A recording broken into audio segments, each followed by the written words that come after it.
Fourth episode के अंत में हम तुमुंग पहुंचे थे। रात हो जाने की वजह से खास कुछ दिखा नहीं पाए।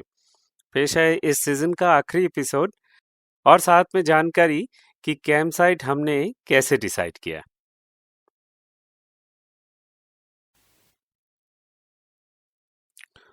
तुमुंग में Tata sports and adventure foundation का एक रॉक क्लाइंबिंग साइट है।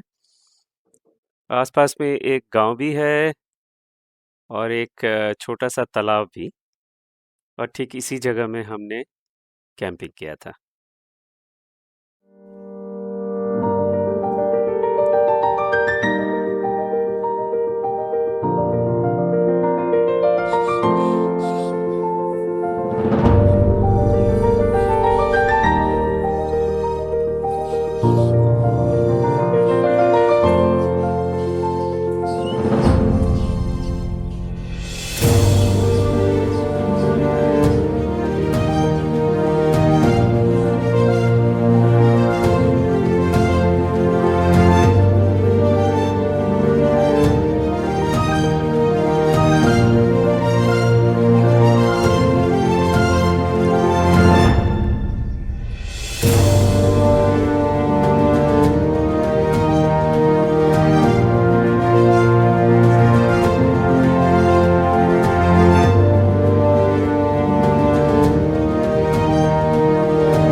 आज तुमुंग में सुबह नाश्ता बनाते हैं।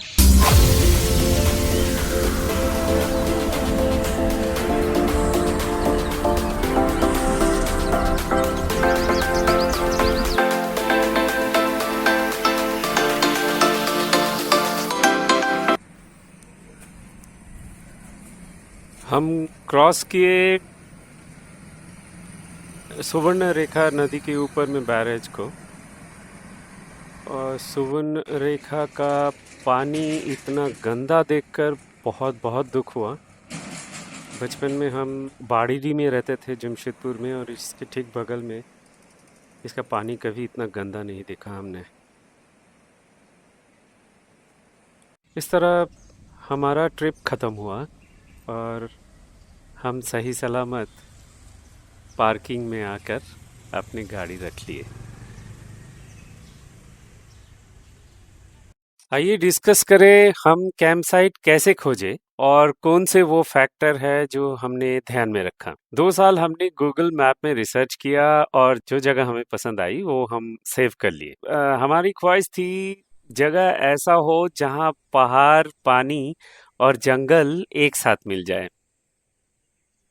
जंगल के आसपास बहुत ज़्यादा जनमानस नहीं होता है, नॉइस पॉल्यूशन नहीं होती है, इसलिए जंगल का होना हमारे कैंप साइट के लिए ज़रूरी था।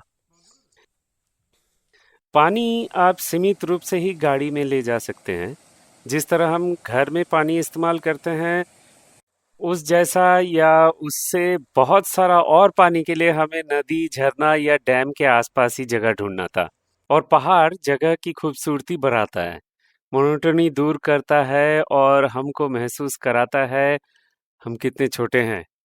मेंटल डिटॉक्सिफिकेशन के लिए हमने पहाड़ को ही अपने कैंप साइट में इंक्लूड किया। आइए बात करते हैं कैंप साइट के सेफ्टी के बारे में। हमारे हिसाब से हमें मेनली रिस्क हो सकता है जानवर या इंसान से।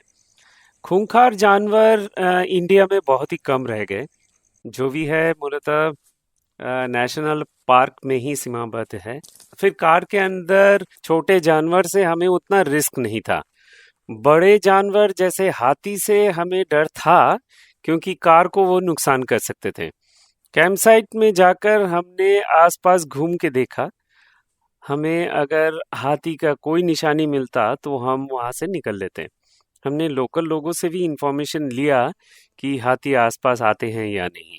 उसके बाद भी वो अचानक आ सकते थे, उतना रिस्क हमने लिया और गाड़ी का फेस एग्जिट रूट के तरफ करके सोया। ड्राइवर के सीट के नीचे हमने कुछ नहीं रखा ताकि अचानक हमें निकलना पड़े तो जल्दी निकल सके। हमें ज़्यादा खतरा इंसान से ही है, लेकिन जहाँ जंगल हो इंसान भी बहुत कम होते हैं और हमें बहुत ज़्यादा इंसान से मुलाकात नहीं हुआ। मेरे हिसाब से क्राइम भी प्लानिंग के साथ ही होता है। हम एक रात रहे और नेक्स्ट मॉर्निंग चल दिए, ऐसे में कोई प्लान्ड क्राइम करेगा इसका चांस कम था। बाकी कुछ लोकेशन ऐसे थे जहाँ आसपास छोटा गांव था, जहाँ हम उनके साथ ही रहे और तब हमें कैंप करने में कोई भी प्रॉब्लम नहीं हुआ। क्या हमें डर नहीं लगा? जरूर लगा, और यही हमारा एडवेंचर था। एक और बात जरूर ध्यान रखें, कार कैंपिंग एक रोड ट्रिप भी है। रोड ऐसे चुने जो खूबसूरत जगहों से गुजरती हो और रोड कंडीशन अच्छे हो। ज़्यादा बिजी रोड घंटों तक आपको ट्रैफिक जैम में रख सकती है। डर को थोड़ा दूर रखें और कैलकुलेटेड रिस्क के साथ एडवेंचर करने में चूके नहीं। Happy car camping.